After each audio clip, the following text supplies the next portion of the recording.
প্রিয় গাইস, আসসালামু আলাইকুম। আপনারা নিশ্চয়ই ভালো আছেন।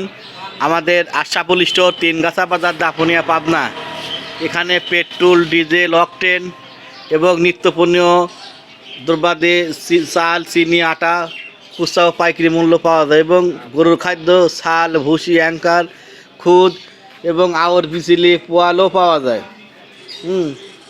এই দেখেন দোকানদাররা নিতে আছে। এই দেখেন। আসসালামু আলাইকুম। কেমন আছেন? ভালো আছি। দোকান কেমন চলতেছে? খুব ভালো চলতেছে। খুব ভালো চলতেছে, তাহলে ভালো। আর কত করে আটি? 160। 60। আর শাল কত করে কেজি? 40 টাকা কেজি। 40 টাকা কেজি। খুব 40 টাকা কেজি। আলহামদুলিল্লাহ। সেই সুন্দর দোকান। হ্যাঁ, লোকেশন তিনগাছা বাজার দাপুনিয়া পাবনা। লোকেশন তিনগাছা বাজার।